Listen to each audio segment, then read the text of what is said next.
నమస్తే అండి. Welcome to our YouTube channel world of BCI. నేను ఇంకా వరద ఈ 2 వీడియోస్ చేశాను. వద్దు అండి, మా టీం ఒప్పుకోవట్లేదండి. ఇంకోటి చేయండి వీడియో, దీని మీద చాలా అవసరం మేడం ఈ అవేర్నెస్ అని చెప్తున్నారు. ఎందుకంటే మాట్లాడడం చాలా ఈజీ అండి. దాన్ని యాక్సెప్ట్ చేయటం, ఎవరైనా మాట్లాడినప్పుడు యాక్సెప్ట్ చేయటం చాలా కష్టం అండి. అది మాట ఊరికే అనేస్తాం రకరకాలుగా వింతలుగా. ఇప్పుడు నేను కూడా ఇక్కడ చాలా ఈ 10-11 రోజుల్లో చాలా అనుభవాలు అయినాయండి. ఈ మాటలు ఏంటంటే వాళ్ళు ఈజీగా అనేస్తారు. అవి మనం తీసుకునే విధానం ఎలా ఉండాలి అనే దానికి నేను ఒక ఎగ్జాంపుల్ మీకు చెప్తావేనండి. ఇందులో బెస్ట్ ఎగ్జాంపుల్, మన పవన్ కళ్యాణ్ గారు బయటికి రాలేదని, అటు తిరగలేదని, జనాల దగ్గరికి రావని, ఏమైపోయాడు ఈ డిప్యూటీ సీఎం, అది ఇది ఇది అది నోటికి వచ్చినట్టు మాట్లాడారండి అందరూ. అసలు మనం ఏమైపోయామండి? మనం అంతా వీడియోలోనే కదా కూర్చున్నాం. ఇంకా డిప్యూటీ సీఎం గారికి బోల్డ్ పని ఉంది అక్కడ. బోల్డ్ మందికి పని చేయించాలి. ఓ పక్కన ఆయన నియోజకవర్గ వర్గం చూసుకుంటూ, స్టేట్ను చూసుకుంటూ, 4 శాఖలను సమీక్షించుకుంటూ ఆయన పని చేయాలి. ఆయనకి పని లేకపోవడం ఏంటి? మనం ఏం చేసాం? మనకి ఎంత పని ఉంది? మనం ఇంట్లో ఏం చేస్తున్నాం? లేదా మనం ఎక్కడున్నాం? మన బిజినెస్లు ఏంటి? మనం ఒక వీడియోగ్రాఫర్ని పిలుచుకుని తీసుకుంటే అయిపోతుందా? ఆ ఆలోచన మనకి ఏమైనా ఉందా విమర్శించేటప్పుడు? నిజంగా అటువంటి సిచ్యువేషన్ నేను కూడా ఎదుర్కొంటున్నాను కాబట్టి అంటున్నాను నేను. అసలు దానికి అర్థం ఉందా? ఆయన పని ఆయన చేసుకుంటున్నాడు. ఇక అసలు చంద్రబాబు నాయుడు గారి పని అయితే అసలు చెప్పే అక్కర్లేదు. ఆ వయసులో ఆయన ఆ ట్రాక్టర్లు ఎక్కడం, ఆ బుల్డోజర్లు ఎక్కడం ఏంటండి, ఆ ఎక్కి నుంచోవడం ఏంటండి, ఆయన నిజంగా ఎక్కడి నుంచి చూస్తే మనకు అనిపిస్తుంది అయ్యో పెద్ద ఆయన పడిపోతాడేమో అనేసి. ఏంటండి ఆయనకి అది? మనం ఎక్స్పెక్ట్ చేస్తున్నది అసలు? మనం ఎక్స్పెక్ట్ చేయబట్టే కదా ఆయన వస్తున్నారు. అది ఆల్రెడీ నిన్న దీనిలో చెప్పాను. మళ్ళీ అదే నేను మాట్లాడాల్సి వస్తుంది. ఎందుకంటే కలిసి పని చేద్దాం రండి. ఇప్పుడు మీరు విమర్శించారు, వీళ్ళు కూడా విమర్శించవచ్చు కదా. ఒక పవన్ కళ్యాణ్ గారు వచ్చేసి మైక్ పట్టుకుని మనం విమర్శించవచ్చు కదా. అది అవసరమా? అది కాదు. సహాయం చేయడం అవసరం. కొత్త పాలసీస్ ఇంప్లిమెంట్ చేయడం అవసరం.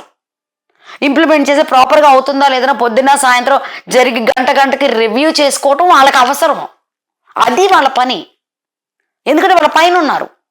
మేము పైన ఉన్నా కూడా నువ్వు బురదలో దిగు అంటే కుదరదు. ఎందుకు కుదరదు? నేను పైన ఉన్నావు బురదలో దిగు అంటే కుదరదు. ఎలా కుదురుతుంది? నువ్వు బురదలో ఉన్నావు, నువ్వు తనను కూడా బురదలో రమ్మంటే వస్తారా? మనకు కూడా ఇప్పుడు మనం ఇద్దరు బురదలో ఉన్నప్పుడు, నేను బురదలో ఉన్నాను, మన ఫ్యామిలీ బురదలో ఉంది, మనం ఎందుకు సహాయం చేసుకుని బయటకు వెళ్ళిపోతున్నాం? నేను రమ్మని చెప్తున్నాం. అసలు అంత పెద్ద విమర్శని పవన్ కళ్యాణ్ గారు అయితే ఎలా తీసుకున్నారండి అసలు? ఓ పని చేయండి, మీరు ఎన్ని మాటలు మన రండి కలిసి పని చేద్దాం, అదే కదా ఆయన చెప్పారు. అందుకని ఆయన కూడా మైక్ పట్టుకుని అరవలేదు. పని చేద్దాం రండి, ఇక్కడ చేద్దాం, ఇదిగో నేను ఇది చేస్తున్నాను, నేను ఇవన్నీ చూస్తున్నాను అని చెప్పారు. నిజంగా అండి, పాల ప్యాకెట్లు కానీ మాకు అసలు ఇక్కడ అవసరం లేదు. పాల ప్యాకెట్లు అని మాకు తెలుసుకోలేకపోయినా వాళ్ళు తీసుకొచ్చి ఇవ్వడం, వీలైనంత వరకు అన్ని సప్లై చేయడం, నిత్యావసర సరుకులు సప్లై చేయడం, బియ్యం సప్లై, ఇది ఒక టాస్క్ అయితే, ఎమర్జెన్సీ దీంట్లో ఫైనాన్షియల్గానే మిగిలిన ఇది ఒక టాస్క్ అయితే, ఇంకా కన్వీనియన్స్ కోసం ఈసారి కొత్తగా ఏం చేశారంటే మాకు ఫైర్ ఇంజిన్స్ పెట్టారంటే, నిజంగా మా అపార్ట్మెంట్లో ఇంత పెద్ద గేటెడ్ కమ్యూనిటీలో కూడా ఫైర్ ఇంజిన్ వచ్చి మాకు క్లీన్ చేస్తుంది కింద ఈరోజు. అంటే ఏంటి? మా గవర్నమెంట్ గొప్పదేనండి, మా గవర్నమెంట్ గొప్పదే. మాకు ఓన్లీ మేము అనుభవిస్తున్నది ఈ చిన్న ఇన్కన్వీనియన్స్ ప్రకృతి వల్ల, మా తప్పిదాల వల్ల కానీ, దీన్ని పట్టించుకొని తప్పిదాల వల్ల కానీ దీన్ని ఎవరి మీద వేయొద్దండి. 20 సంవత్సరాలుగా మనం దీని మీద ఒక్క కేసు కూడా వేయలేదు. అయినప్పుడు గవర్నమెంట్ తప్పు కాదు మనది ఒక్కటే అని చెప్పడానికి లేదు కదా. నిజమే, అన్ని సేఫ్టీలో ఉంచాలని హక్కు మనకుంది. దాన్ని ఫుల్ ఫ్లెడ్జ్డ్గా ఎందుకో నిర్లక్ష్యం చేయబడ్డాం. నిర్లక్ష్యాన్ని సరిదిద్దుకుంటే అయిపోతుంది. దాని పెనాల్టీ పే చేస్తున్నాం కొంత. ఇవన్నీ జరుగుతూ ఉంటాయి. దాని మీద మనం ఎవరిని విమర్శించలేం. ఆ గవర్నమెంట్ అని, అంతకుముందు గవర్నమెంట్ చేయలేదని, ఇల్లు అంతకుముందు గవర్నమెంట్ అని, ఎంతమంది తిట్టుకుంటూ బతుకుతాం మనం ఇప్పుడు చేసేది ఏంటో తెలుసుకోకుండా. రెండోది వాళ్ళు రాలేదు, అయిపోయింది. ఇప్పుడు ఏంటండి ఫైర్ ఇంజిన్. రెండోది ఇంకో గొప్ప ఐడియా అంటండి, చిన్న బైకులన్నీ నీళ్ళలో నిలిగిపోయినాయి కదా, ఈ బైకులన్నీ తీసుకుని వెళ్ళి ఒక చోట పెడితే క్రౌడ్ అవుతుంది, ఇవన్నీ ఇబ్బంది అవుతుంది, ఒకసారి చేయాలని కదా. వాళ్ళు బైక్ మెకానిక్లనే ఒక పాయింట్ దగ్గరికి పంపించి, ఆ పాయింట్ దగ్గర కొన్ని బైక్స్ పంపించి దాన్ని రిపేర్కి చేయిస్తున్నారు. అంటే ఇంక అంతకన్నా ఏం చేస్తారండి పాపం. వాళ్ళకి తోసింది. పోనీ మీకు ఎంతకన్నా గొప్ప ఐడియా ఏమైనా ఉంటే విమర్శించే వాళ్ళకి, మేమంటే సామాన్య ప్రజలకే, నాట్ ఓన్లీ ప్రతిపక్షాలండి, మనం కూడా పిచ్చోళ్ళలాగా విమర్శిస్తున్నాం, లేనిది అడిగి విమర్శిస్తున్నాం. పోనీ కొత్తది ఏదన్నా ఇంకో కొత్త ఐడియా, ఇదండి ఈ ఐడియా అయితే చాలా బాగుంటుందండి, కరెక్ట్, కొత్త ఐడియా బాగున్నప్పుడు వెళ్ళాలండి. నేను ఇక్కడ కొంత ప్రెజర్ ఎన్నుకున్నా, ఇక్కడ కొంత ప్రెజర్ పడ్డానండి నేను ఇక్కడ. నాకైనా మంచి సలహా వచ్చినప్పుడు నేను వెళ్ళిపోయానట్టు. కొత్తది నేర్చుకోవడానికి వెళ్ళాలి, కొత్త పని చేయడానికి ఉండాలి. సో అది పెట్టారు. ఈ విషయంలో అసలు జన సైనికుల సేవ, అసలు పవన్ కళ్యాణ్ గారి ఐడియాస్ ఏం చెప్పాలి, ఎవరికని చెప్తాం, ఎంతని చెప్తాం? వాళ్ళకి మనకి బాగోవాలి, వీళ్ళని తొందరగా అంతా కూడా రిజ్యూమ్ చేయాలన్న ఆలోచన తప్ప వాళ్ళల్లో ఇంకేమన్నా ఆలోచన ఉందా? ఎందుకు ఊరికే వాళ్ళు విమర్శించటం, మళ్ళీ ఇందులోనే పార్టీలుగా విడిపోవడం, మళ్ళీ ఇందులోనే మనుషులు కుల మతాలతో విడిపోవడం, కులంలో విడిపోవడం, మళ్ళీ దాని గురించి కౌంటర్లు ఇచ్చుకోవడం, కొట్టుకోవడం. ఏంటండి ఊరిపైన వేస్ట్ తప్ప ఏమన్నా ఉపయోగం ఉందా ఇందులో? మనం చేయాల్సిందేంటి, మన డ్యూటీ ఏంటి, మనం ఏం మాట్లాడుతున్నాం, ఎలా రిసీవ్ చేసుకుంటున్నామండి? నేను ఒక కమ్యూనికేషన్లో ఒక వీడియో చేసినట్టున్నానండి, నేను నాకు గుర్తులేదు. నేను ఇంకోసారి చేస్తాను ఈ వీడియో మాత్రం. డెఫినెట్గా అది చాలా అవసరం అండి కమ్యూనికేషన్ అనేది.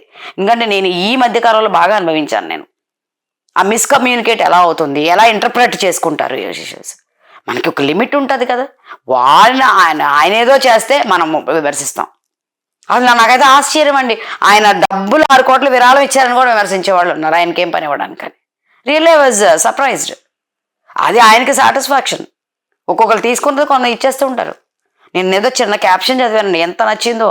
నేను ఏంటంటే, నేను మా అమ్మ దగ్గర నుంచి లీటర్ బ్లడ్ తీసుకున్నాను, సొసైటీకి 120 లీటర్ల బ్లడ్ ఇచ్చాను అని. ఎన్నిసార్లు ఆయన రక్తదానం చేశాడంట.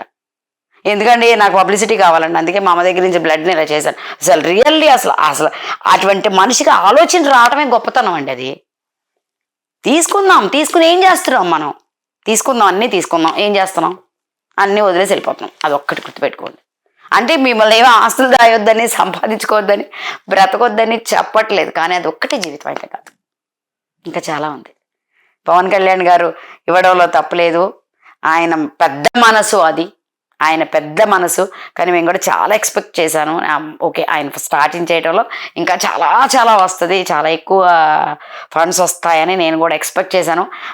సరే, అది కూడా ఎక్కువ ఆశ అవుతుందేమో నాకు తెలియదు. సో ఇచ్చిన వాళ్ళ దగ్గర తీసుకుని ఊరుకుందాం, ఇచ్చిన వాళ్ళకి చేయకూడదాం, ఊరుకుందాం. అది కూడా ఎక్కువ ఎక్స్పెక్ట్ ఏమొచ్చినాయేమో నాకు తెలియదు. మరి ఇంకా ముందు ఏం జరుగుద్దో కూడా నాకు తెలియదు. సో అండి, ఫస్ట్ మన బాధ్యత మనం తెలుసుకోకుండా ఇటువంటి విమర్శలు మారితే అట్లీస్ట్ ఒక 5% అయినా మానసికంగా ఎదిగిన వాళ్ళం అవుతామండి. మనం ఒక 5% మానసికంగా ఎదిగిన వాళ్ళం అవుతాం. నాకు నిన్న ఏదో టీవీ వాళ్ళు కూడా ఒకసారి నిన్న అడిగారు, మీకు ఏమి చేస్తారండి, గవర్నమెంట్ ఏం చేయాలండి, ఏమి చేసండి. గవర్నమెంట్ మాకేం చేయాలండి, మేమందరం ఇక్కడ ఉన్న వాళ్ళందరం ట్యాక్స్ పేయర్స్. గవర్నమెంట్ మాకేం చేయాలండి, కొద్దిగా ప్యాంపర్ చేసుకుంటూ ఉంటుంది అప్పుడప్పుడు.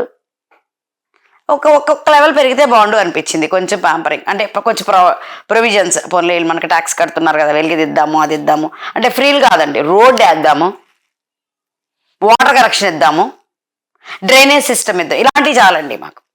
నేను అదే చెప్పాను, మాకు గవర్నమెంట్ నుంచి మేము ఎక్స్పెక్ట్ చేస్తామండి, మాకెందుకు, మేము హెల్ప్ చేయగలమండి బయట వాళ్ళకి కూడా, మన గవర్నమెంట్కి కూడా ఏదో ఒక రకంగా చిన్న అండి, లక్షల కోట్లు కాదండి, చిన్నవి. మనం ఉద్యోగం చేస్తే ట్యాక్స్ పేరే కదా. మరి మనం బిజినెస్ చేసుకున్నా కొద్ది పెద్ద బిజినెస్ ఉండి ఏదంటే ట్యాక్స్ పేరే కదా. మనం ఎన్ని ఫామ్స్లో కడుతున్నాం ట్యాక్స్, జిఎస్టీ ఫామ్లో ప్రతి ఒక్కడు కడుతున్నాడు. సో మనల్ని కూడా ప్యాంపర్ చేసుకుంటున్నారు. సో ఇలా అందుకని చెప్పి ఏం కావాలి, మాకు ఏం ఒక్కర్లేదండి, రోడ్డు మీద వాటర్ తీయనివ్వండి చాలు, మాకు అంతకన్నా ఏం వద్దు, మా లైఫ్లో మేము మళ్ళీ రెజ్యూమ్ చేసుకుంటాం, మా కోసం మీరు ఏం చెక్కలేదని చెప్పారు.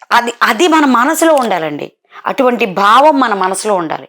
ఎంతసేపు వాళ్ళు అది చేయలేదు, వీళ్ళు ఇది చేయలేదు, వాళ్ళు ఎంతసేపు నాకు అది చేయలేదు, నాకు అసలు మన ధర్మంలోనే ఎక్కడా లేదు ఎవరు వచ్చి ఏదో చేయాలని. ఎప్పుడు ఇవ్వు అనేది ఉందండి.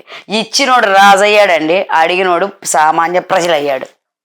రాజులా ఉండాలంటే ఇవ్వండి, సామాన్య ప్రజల్లా ఉండాలంటే తీసుకోండి. 2 పద్ధతులండి. సబ్స్క్రైబ్ చేయండి, లైక్ చేయండి, టంగు మనకి గంట కొట్టండి.